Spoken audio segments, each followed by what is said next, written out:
এই যে দেখেন,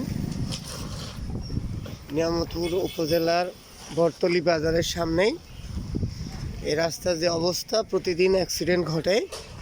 এই যে রাস্তায় জমে আছে পানি। আমি এলজিডি অফিসকে বলেছিলাম, অবহিত করছিলাম গত 3.5 মাস আগে। তো ওরা আমাকে আশ্বস্ত করছিল যে মাস তিনেকের মধ্যে কাজটা এখানে, আমি বলেছিলাম এই রাস্তাটা এখানে একটা কাজ করছে, সে কাজটা যেন সমতল করে দেয় অথবা চলাচলের একটা ব্যবস্থা করে দেয়, কিন্তু কিচ্ছু করে নাই। এলজিডির সহকারী সার্ভিস ইঞ্জিনিয়ার জাহিদুল ইসলাম স্যার, উনি আমাকে আশ্বস্ত করছেন 3 মাস আগে, কিন্তু এখন 3.5 মাস গত হয়ে গেছে। এই যে, তাই আমি প্রশাসনের সুদৃষ্টি কামনা করছি।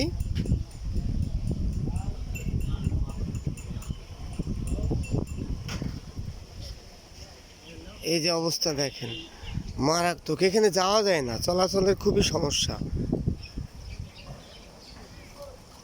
আমি এই ভিডিওর মাধ্যম দিয়ে আমি প্রশাসনের সুদৃষ্টি আকর্ষণ করছি। এই যে গাড়ি আসতেছে, দেখেন কি অবস্থা। এই যে মানুষ চলাচলে দেখেন কি বেহাল দশা।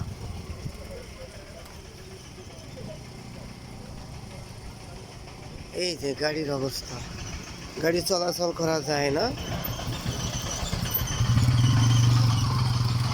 গাড়ি প্রতিনিয়তই অ্যাক্সিডেন্টের ভয়, এরকম 5টা জায়গায় ভাঙ্গা। এই যে গাড়ি ঠেলাঠেলি, এই যে গাড়ি আটকে গেছে, এই গাড়ি উঠবে 10-15 জন লোক লাগবে। এই যে অবস্থা দেখেন সরজমিন।